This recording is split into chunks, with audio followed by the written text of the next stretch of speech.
O Brasil está virando um deserto industrial. Empresas que ajudaram a construir a história econômica do país estão fazendo as malas. Mas ninguém te contou o motivo real. A mídia mostra números. O governo joga a culpa. Mas por trás disso tudo, existe uma engrenagem silenciosa empurrando o Brasil de volta para o passado.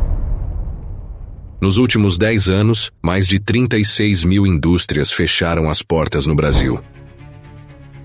Não são apenas empresas pequenas ou negócios que estavam mal das pernas. São gigantes internacionais, marcas que moldaram o desenvolvimento do país, como Ford, Sony, Mercedes-Benz, LG, Audi, que decidiram abandonar o solo brasileiro. E não pense que essa saída foi silenciosa. Ela veio acompanhada de milhares de demissões, fábricas inteiras desmontadas, cidades que giravam em torno da produção industrial agora completamente estagnadas. Mas aqui está o ponto mais assustador. Não houve nenhuma grande crise mundial no período recente que justificasse uma saída em massa como essa. O mundo continuou girando, a produção global seguiu em expansão, países emergentes seguiram industrializando, menos o Brasil. Se fosse só o custo Brasil, as empresas tentariam negociar. Se fosse só a burocracia, haveria pressão política. Mas não. Elas simplesmente foram embora, sem fazer barulho, sem resistência. O que está acontecendo de fato? Existe uma perda de confiança sistêmica no modelo econômico brasileiro? Uma percepção global de que o Brasil não é mais um bom lugar para investir, produzir, crescer? Pensa comigo. Quando uma empresa fecha uma fábrica, ela não leva embora só máquinas. Ela interrompe sonhos, apaga histórias, desativa ecossistemas inteiros de fornecedores, transportadoras, profissionais técnicos, serviços indiretos. O impacto vai muito além dos portões da planta.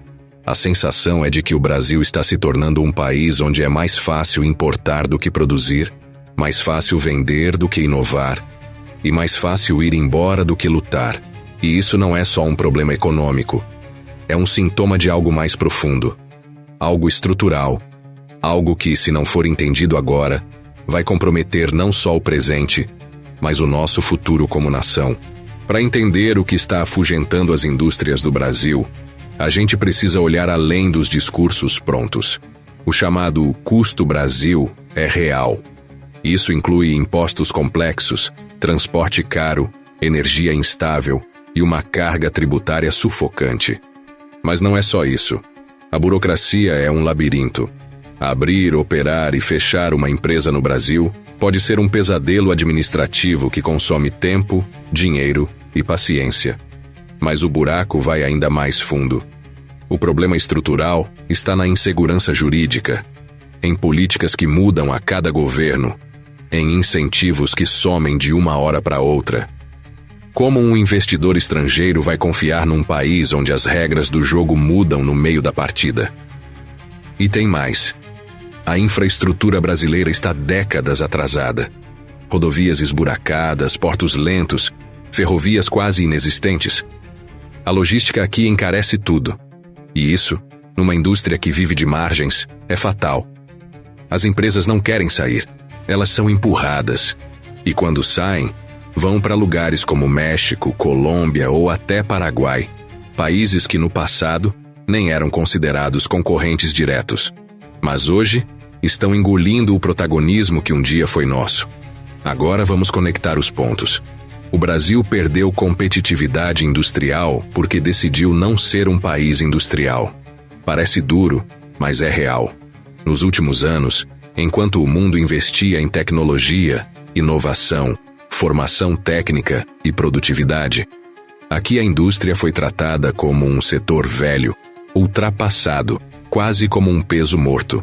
Enquanto isso, o agronegócio e o setor financeiro passaram a dominar a economia brasileira. Resultado? O país se especializou em vender matéria-prima bruta e importar produtos com valor agregado. A gente exporta soja, minério e petróleo, e importa celulares, carros, computadores, medicamentos. Só que essa dependência cobra um preço. Perdemos autonomia, empregos qualificados e poder de decisão sobre o que e como produzimos. ficamos reféns do mercado internacional. E o mais perverso, com a indústria em queda, os empregos com bons salários e benefícios desaparecem, dando lugar a vagas informais de baixa remuneração. O país entra num ciclo onde consome mais do que produz, e quando a conta chega, não tem como pagar. As indústrias não foram embora apenas por uma decisão empresarial. Elas foram embora porque perceberam que o Brasil não queria mais elas aqui. Agora segura essa.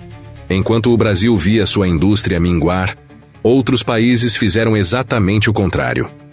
O México, por exemplo, virou um polo de produção mundial. Por quê? Porque entendeu que a indústria é motor de desenvolvimento, gera inovação, espalha riqueza e forma mão de obra qualificada. Lá, o governo criou zonas francas com isenção de impostos, simplificou a burocracia, investiu pesado em logística e tecnologia. E o resultado? Montadoras, fabricantes de eletrônicos, farmacêuticas e até startups industriais migraram para lá. Muitas que estavam aqui. O Brasil teve uma chance de ouro com o mercado interno gigantesco, uma população jovem e uma localização estratégica. Mas ao invés de atrair, afastou. Ao invés de integrar, isolou. E o ponto de virada é esse. Estamos perdendo a corrida do século XXI. Enquanto países emergentes se reinventam, a gente patina nos mesmos problemas de 30, 40 anos atrás. Não se trata só de fechar fábricas, é sobre fechar oportunidades, fechar o futuro. Se nada mudar, o Brasil vai seguir sendo o país que compra o que não fabrica, consome o que não produz, e se contenta com migalhas enquanto os outros escrevem as regras do jogo. A pergunta que fica é: até quando o Brasil vai ignorar o colapso da sua indústria? O país que não produz, depende. E quem depende, não decide. O Brasil virou um consumidor de tecnologia, inovação e conhecimento, mas não o produtor. E isso tem consequências que vão muito além da economia.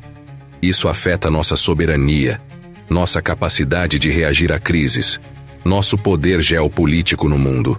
Se a indústria morre, morre também a chance de desenvolver ciência, engenharia, pesquisa, empregos de qualidade. Morre a chance de formar uma classe média sólida. Morre o sonho de um país competitivo. Agora, olha em volta. Vê o celular que você está usando, o carro na sua garagem, a TV na sua sala. Quantos desses produtos foram feitos aqui? Quantas empresas nacionais ainda resistem? Talvez esteja na hora da gente parar de aceitar esse desmonte como se fosse natural, porque não é. A saída das indústrias do Brasil não é só um sintoma econômico, é um grito de alerta. E se a gente não escutar agora, pode ser que, quando percebermos o tamanho da perda, já seja tarde demais.